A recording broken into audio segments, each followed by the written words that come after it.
होंगे, जो आपका ब्लड प्रेशर से लेके पल्स, पल्स से लेके पैल्पिटेशन होगा, वो एक नॉर्मल आदमी जैसा नहीं होगा। ठीक है। तो जब वहां पे जाएंगे तो वहां भी आप अपने आप को तेज करेंगे और चीजों के साथ वो लेवल नहीं लेकर आ सकते नॉर्मली लाते हैं। आप ड्राइविंग को बेहतर करें। अगर कोई गिव वे देना चाह रहा है, आप उसको मतलब कोई रास्ता लेना चाह रहा है, आप उसको गिव वे दें, उसमें कोई हर्ज नहीं है। अपने आप के अंदर एक ऐसा ठहराव लेके आने की कोशिश करें कि किसी की बात मानने में या ना मानने में जीत हार नहीं है। ये चीजें छोटी छोटी, अगर हम दोनों एक बात पे टॉपिक पे डिस्कस करते हैं और आप कहते हैं नहीं डॉक्टर आजाद ये टॉपिक ऐसे नहीं ऐसे कर लेते हैं, तो अगर हम इस चीज को म्यूचुअली मान लें, ठीक है ना, कि इसमें जीत हार का पहलू ही निकाल दें, तो हमारी लाइफ से छोटे छोटे लेवल से स्ट्रेस चला जाता है। हम अगर दूसरे को कुछ उसके सामने उसकी इंपॉर्टेंस दे दें, उसको बता देंगे अच्छा तुम्हारी बात बिल्कुल सही है, तो उससे वो रिलैक्स हो रहा है, तो उससे कोई ऐसी प्रॉब्लम नहीं है। और अगर आप सामने वाला बात सही कर रहे हैं तो कोई मानने में कोई हर्ज नहीं होता ना। हमारे यहाँ स्ट्रेस होता ही है। जब मेरे पास जो लड़के आते हैं जॉब्स वाले, नए नए लड़के जॉब्स कर रहे हैं, बहुत इंथुजियास्टिक है, मोटिवेटेड है, बस वो चाहते हैं कि हम दुनिया पे छा जाए, लेकिन उनमें स्किल्स की कमी है, उनके अंदर वो विन विन डील का कॉन्सेप्ट नहीं है कि आप दूसरे की भी माने अपने भी मनवाएं। वो चाहते हैं कि बस हमारी बात मानी जाएगी तो हमारी जीत है, प्रमोशंस हैं। तो जब उनकी बातों को बाज़ औक़ात नहीं माना जाता, बोर्ड ऑफ जो टीम होती है पूरी, तो वो वहां पे जाके रिजेंटमेंट में, रंजिशों में चले जाते हैं। और फिर वो जॉब को कर तो रहे होते हैं लेकिन खुशी से नहीं कर रहे। अब वो चीज इनको स्ट्रेस दे रही होती है, दूसरे एंड पे नई जॉब ढूंढ रहे होते हैं। सही है। इस तरह जिंदगी थोड़ी गुजरती है। आपके पास जो पेशेंट्स आते हैं वो किस एज ग्रुप के होते हैं? टीन एज में होते हैं या थोड़ा सा उससे बड़ी एज में चले जाते हैं? अगर मेल्स की बात करें तो मेल्स में अमूमन जो आजकल लोग आ रहे हैं, बहुत खुशी होती है मुझे देख के कि 16 से लेके 25 और 25 से लेके 30 साल तक के लोगों को रियलाइजेशन हो रही है कि मुझे स्ट्रेस होता है, मुझे ये होता है, मैं चाहता हूँ अपने आप को ठीक करूँ। प्रोएक्टिवली उन चीजों को अब वो देखने लगे। थोड़ा सा वेट बढ़ गया तो आ रहे हैं, थोड़ा कम्युनिकेशन स्किल्स में कमी है तो आ रहे हैं, विच इज वेरी गुड कि लोग अपने आप को खराब करने से पहले ला रहे हैं। और जो वो औरतों के अंदर है वो अमूमन 35 प्लस होता है। ठीक है, वो अपने साथ दूसरे डिप्रेशन लेकर वो अपने एक तो मिडिल एज क्राइसिस बहुत होते हैं, डेफिनेटली हार्मोनल चेंजेस भी हैं। उसके अलावा एक ऐसा टाइम आता है कि जहाँ पे आपको समझ नहीं आता कि आप बीवी बने या माँ बने। सही बात है, ठीक है ना, वो एक ऐसा लेवल आता है, या बहू बने तो वहां पे उनको वो होते, वो भी सच्चे नियत वाले हैं कि हम अपनी जिंदगी को अच्छी तरह चलाएं, लेकिन बाजू का वो पिस्ट ऑफ हो जाते हैं, उनके अंदर स्ट्रेस इतना डेवलप हो जाता है कि थक जाते हैं। फिर अगर ऐसे आप दोस्त बना लें जो मशवरे भी अच्छे ना दें तो आप अपने हाथों से घर खराब करते हैं। खवातीन के साथ ये बड़ी प्रॉब्लम है कि हमारे यहाँ जो है ना वो गॉसिप्स होना स्टार्ट हो जाती हैं, जिसकी वजह से बहुत इश्यूज बन जाते हैं। ये गॉसिप्स जो होते हैं ना, ये बहुत ही गलत किस्म की काउंसलिंग है या बहुत किसी गलत किस्म का सोशल इन्फ्लुएंस है। आप यकीन करें कि जहाँ पे गॉसिप्स हो रही हो ना वहाँ पे खामोश रहना सबसे बेहतर है। लेकिन ये करे कौन? हम तो इन्वॉल्व हो जाते हैं, हमें तो मजा आता है कि जी वो चीजें जो है ना वो हमारे लिए फिर बाद में बहुत स्ट्रेस का बाइस बनती हैं, क्योंकि हमारे मुंह से ऐसी चीजें निकल जाती हैं जो कि बाद में वो हमें महंगी पड़ जाती है। उसके अलावा नंबर 2 ये कि आप अपने स्पिरिचुअल हीलिंग की तरफ जरूर जाएं। रूहानियत बहुत ताकत रखती है। मैं आपको बताऊं कि हम डॉक्टर्स भी, मैं खुद पर्सनली अपनी स्पिरिचुअल चीजों की तरफ बहुत ज्यादा इन्वॉल्व होता जा रहा हूँ। जैसे जैसे डॉक्टरी बढ़ रही है, उसमें ये कि अल्लाह पे यकीन रखना, अपने आप पे यकीन रखना, जैसा सोचना, जैसा प्लान करना, उस पर यकीन रखना कि अल्लाह ताला इन चीजों में मदद करेगा, और अल्लाह ताला करता है। आप जो भी प्लान कर रहे हैं अल्लाह ताला उसमें मदद करने लगता है। ये ठहराव खत्म होता जा रहा है। लोग जो है ना वो बहुत प्लास्टिक के होते जा रहे हैं, मतलब उनके अंदर जो एक स्पिरिचुअल एक फीलिंग्स होती हैं वो खत्म हो गई। वो लोगों से काम निकलवा रहे होते हैं। ठीक है ना, वो अल्लाह पे यकीन कम रखते हैं, अब लोगों पे ज्यादा यकीन रखते हैं। तो लोगों पे जब यकीन रखेंगे, अल्लाह के ऊपर यकीन तो है, लेकिन वो फिर दूसरी तरफ दूसरे रास्ते निकालनी है उन्होंने कि जी इनके पास चले जाओ। मैं उनकी बात नहीं कर रही हूँ, लेकिन ये इसका तोड़ कर देंगे, ये चीजें कर देंगे, तो ये भी एक डिफरेंट एक एक्चुअली ये जो माइंडसेट है ना, ये अल्लाह पे यकीन वाला नहीं होता, ये बाबों पे ही यकीन वाला होता है। इस पर हमने बड़ा काम किया अभी 3-4 महीने के अंदर, मुझे पता है। हाँ, और हमने इसको इतना काम किया, इतना समझ आ गई ये बात कि जो इंसान, मैं वैसे कैमरे पे ये बात बताऊंगा बहुत क्लियर होके कि जो इंसान कोई मसले की वजह से आमिलों के पास या इनके पास जाता है तो उसका अल्लाह पे यकीन नहीं है, बिल्कुल नहीं है। और वो अगर झूठ बोलता है या वो अपने आप को एक्सक्यूज देता है कि नहीं अल्लाह ताला के वसीले से हम जा रहे हैं, तो फिर आप अल्लाह ताला की मस्जिद में जाएं। फिर डिनाइल पर होता है ना, डिनाइल पे होता है। वो अपने आपको एक्सक्यूजेस दे रहे हैं कि बाज़ औक़ात देखिए 100 में 2 लोग अच्छे भी हैं, नो डाउट। मैं जानता हूँ पर्सनली ऐसे लोगों को, लेकिन जो आजकल का ट्रेंड चल गया है ना कि अपने अंदर से यकीन खत्म हो गया। आप खुद एक पीर हैं, मैं आपको बताऊं, नमाज सामने, 5 नमाजें, आप ये पर आपकी बात क्यों नहीं सुनी? सारा स्ट्रेस निकल जाएगा, आप इजी हो जाएंगे। बिल्कुल स्पिरिचुअल हीलिंग नहीं है। स्ट्रेस जो है ना वो, अब ये लोग कहते हैं कि स्ट्रेस ना हो, ऐसा नहीं हो सकता, वो होगा। The thing is that how to cope those things like depression, anxiety और स्ट्रेस। इससे ये समझ आया कि स्ट्रेस होना अच्छी बात है, ये एक नॉर्मल सिम्टम है, हर इंसान के अंदर होता है, लेकिन उसको इतना ज्यादा ना कर लेंगे वो डिप्रेशन या एंजाइटी की तरफ चला जाए, वो एक नेगेटिव चीज आ रही है। स्ट्रेस को हो रहा है, इसको पॉजिटिवली रिकॉग्नाइज करके उसकी तरफ जाए। हमारे पास टाइम कम है, जल्दी जल्दी हमें बता दीजिए कि हम इसको मैनेज किस तरह से करें, लाइक टॉप टिप्स अगर सबसे पहले तो मैं आपको बताऊं कि स्ट्रेस का एक वर्ड जो अपनी लाइफ में लेकर आए, आपको पता होना चाहिए। जिस तरह हम कहते हैं ना यार आज हेडेक हो रहा है, सर में दर्द है, तो हमें पता है, अब हमें पता ना हेडेक नहीं, हेडेक होता क्या है, तो हम सर को लेके दीवारों पे मारेंगे। नाउ वी नो कि व्हाट इज हेडेक। इसी तरह आपको पता होना चाहिए कि स्ट्रेस क्या होता है, इसमें क्या फीलिंग्स हैं। आपकी जो प्रोडक्टिविटी कम हो रही होती है स्ट्रेस में, आपके अंदर टेंशन बढ़ रही होती है, गुस्सा आ रहा होता है, उसके बाद आप अगर कोशिश करें, स्क्रीन पे नंबर भी चलते हैं हम लोगों के और लोगों के भी, आप डायरेक्ट उनसे बात करें कि मैं इसको कैसे मैनेज करूं। आप लोग उसको ऊपरी सतह पे मैनेज कर रहे होते हैं और हम लोग उसको नीचे से मैनेज कर रहे होते हैं, मतलब जो वजूहात हैं हम उन पे काम करते हैं। और स्ट्रेस के लिए मेडिसिन भी दी जाती हैं और साइकोथेरेपी भी की जाती है। और अगर किसी वक्त स्ट्रेस हो रहा है तो उससे किस तरह से उसी टाइम पर निकले, क्या करे वो? नंबर 1 ये कि आप उसको पहचानने के बाद एक गिलास ठंडा पानी इंस्टेंटली पी लें। यकीन करें कि आपको थोड़ा सा सुकून होगा। अब ये सोचिए कि ये चीज जो मेस्ड अप हो गई है, एक और बात मैं आपको बताऊं, ये चीज मेस्ड अप अभी हो गई है, अब इसको मैं कैसे ठीक करूं, ये सोचने की तरफ फौरन चले जाएं, ना कि ये सोचें कि उसकी वजह से, जैसे कि एक वो बहुत अच्छा एक स्किट है स्ट्रेस पे, जब आप एक लड़का गया और उसने देखा टायर पंचर है और उसे जोर से किक उस टायर को मारी और उसकी टांग की हड्डी टूट गई। तो मतलब ये चीजें ना करें। जो चीज हो गई है वो तो हो गई, अब उसको आप अंदर आगे उसको फौरन आगे की तरफ लेके जाएं और अपने काउंसलर के साथ अपनी चीजों को मसला यही होता है ना कि हम लोग एक जगह पे आके स्टॉप हो जाते हैं, हम आगे बढ़ने की नहीं कोशिश कर रहे होते, तो मेरे ख्याल से हमें आगे बढ़ना चाहिए और उस चीज की भी उसके सॉल्यूशन। और देखिए ना, जो नशे करते हैं, मैं आपको एक 30 सेकंड्स और लूंगा, जो नशे करते हैं, जो नफ्सियाती मरीज हैं, उनको स्ट्रेस नहीं होता, ठीक है ना। जो नशा कर रहा होता है उसको कभी, आप देखें रोड पे वो ऐसे टहल रहा होता है जैसे कि उसके अकेला जा रहा है, ऐसे लोगों को स्ट्रेस नहीं होता जो एबनॉर्मल होते हैं, ठीक है। जो नफ्सियाती अमराज का शिकार होते हैं उनको स्ट्रेस नहीं होता, वो लेते नहीं है, स्ट्रेस देते हैं, ठीक है। तो नॉर्मल अगर हम है, अगर हमें स्ट्रेस हो रहा है तो ये तो सिम्टम, ये तो एक ऐसा एविडेंस है, एविडेंस है कि हम नॉर्मल है, ठीक है। बस को इतना ही लें। तो हमें स्ट्रेस होना बुरी बात नहीं है, स्ट्रेस होना अच्छी बात है, लेकिन उसको नेगेटिव मत करें, जब तक आप उसको पहचान के उसको ठीक ना करें। और अगर आपने उसको लेके लिंगर ऑन कर दिया तो इससे ज्यादा खतरनाक कोई बात नहीं। चलें, ठीक है। Thank you so much doctor वजाहत कि आप शो पर आए। आज हमने जाना कि जी स्ट्रेस बेसिकली है क्या चीज़ और किस तरह से इससे निकल सकते हैं।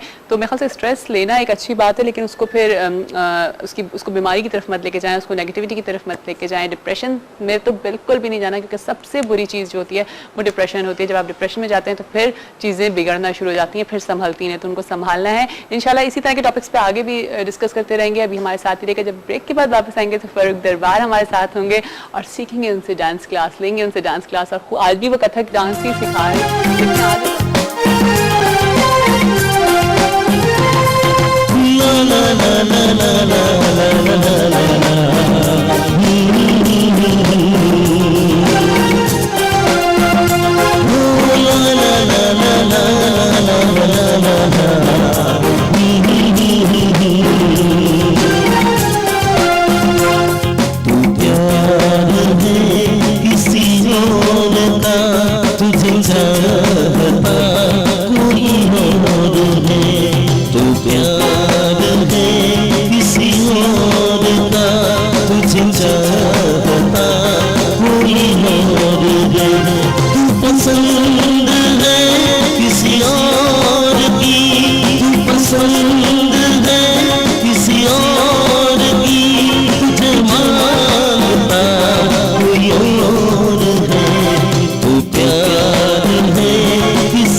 फसाना है ये जमाने में किसने जाना जमाने में किसी जाना है, तू नजर में है किसी और की, तुझे देखता कोई और है, तू नजर में है किसी और की, तुझे देखता कोई और है, तू पसंद है किसी और की, तुझे मांगता कोई और है, तू प्यार है किसी और का, तुझे चाहता कोई और है।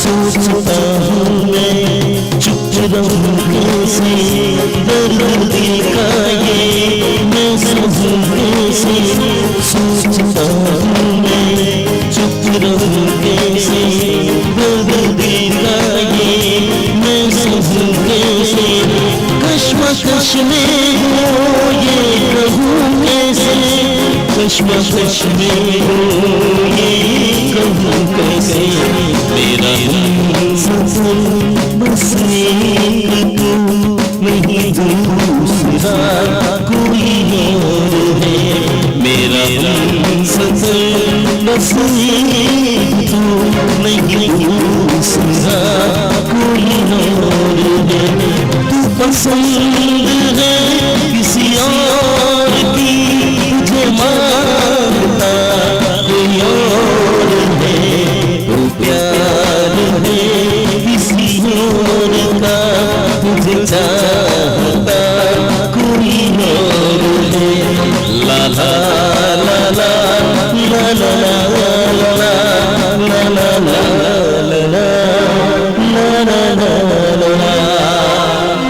Thank you. जी वेलकम बैक। फिर आप सबको खुश आमदीद करते हैं सुबह बखैर वाइब के साथ में। अदनान महफिल लूट लिया आज तो आपने जी।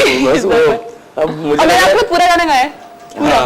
लूटने लुटवाने की बातें नहीं कर रहे, बड़े लोग लूट रहे हैं आजकल वैसे ही, लेकिन कहने कल मेरे खाला का भाई एक लूट गए, वो बेचारों का सब मोबाइल ये बहुत। अच्छा जी, हमारे साथ फरूक दरबार भी हैं, तो जरा उनको भी वेलकम करते हैं। क्या हाल है फरूक, कैसे हैं? बिल्कुल ठीक ठाक, आप वेलकम टू द शो। अच्छा जी, मुझे बताएं, मैं आपसे गाने के दौरान भी कह रही थी कि ये वाले गाने पे क्या डांस स्टेप होंगे, जरा ये तो बताएं। एक्चुअली वो मूड पे भी डिपेंड करता है। ऐसा डांस इस पे भी हो सकता है? हाँ, सब पे हो सकता है। नहीं, इस पे क्या कोई क्लासिकल डांस का कोई टच होता क्या होगा? नहीं, एक्चुअली देखें, जब गाने के लिरिक्स और गाने का जो मूड है, जब आप सुनते हैं तो आपको खुद एक आइडिया होने लगता है कि इसमें इस तरह का डांस होगा, है ना? तो वो म्यूजिक आपको खुद ही गाइड कर रहा होता है कि आप ने क्या करना है। अगर हम बात करते हैं स्ट्रेस के ऊपर, स्ट्रेस मैनेजमेंट के ऊपर, तो डांस करके भी स्ट्रेस को बाहर किया जा सकता है या नहीं? बिल्कुल बिल्कुल। एक्चुअली डॉक्टर साहब से भी थोड़ी सी बात हुई थी अभी, तो वो यही कह रहे थे कि म्यूजिक और डांस इस तरह की चीजें आपको बहुत रिलैक्स करती हैं, तो आपके अंदर जो खामखा का इंतशार होता है उसे कम कर देती। और देखिए ना, पूरी दुनिया में लोग जो हैं वो अब एक्सरसाइज भी करते हैं तो कुछ म्यूजिक लगा लेते हैं ताकि एक रिदम मिले उन्हें, ताकि वो स्ट्रेस कम हो। और स्ट्रेस कम होगा तो हम कुछ क्रिएटिव काम कर सकते हैं। आज हम क्या कर रहे हैं फरूक? आज एक्चुअली पिछली जो क्लास हुई उसका मुझे बड़ा अच्छा एक्सपीरियंस हुआ, और वो हुआ ये कि मैं एक कोई सोप बन रहा है राजू रॉकेट, तो वहाँ कोई डांस के हवाले से मैं गया था, उन्होंने बुलाया था, तो वहाँ ज़हीन ताहिरा आपा जो हैं वो मुझे मिल गई, और वहाँ बहुत सीनियर आर्टिस्ट हैं, और उन्होंने मुझे पूरा वो शॉट हो रहा था, शॉट छोड़ दिया, पूरा टुकड़ा उन्होंने पूरा सीखा, और वो एक्चुअली वो गरारा पहनी हुई थी और वो इतनी अच्छी लगी है, इतनी प्यारी लगी है मुझे भाई, और उन्होंने मुझे पकड़ लिया कि अब बताओ किस दिन आते हो तुम, और मैं हर दफा देखूंगी और मैं सीखूंगी। तो वो ज़हीन ताहिरा, आप देखिए ना कि इसका मतलब तो ये है कि कोई एज ग्रुप का वो प्रॉब्लम नहीं है, आप किसी भी एज में डांस सीख सकते हैं, और हर एक को शौक होता है। मतलब डांस सीखने का सबक आपको याद है? पहले मुझे ये बताओ। हाँ, मुझे कुछ याद है ताकि टीका दिख दिख दाई, ये तभी पूछा है।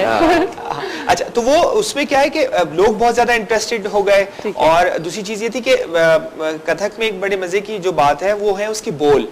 तो उसके बोल भी एक एम्बियंस बना रहे होते हैं।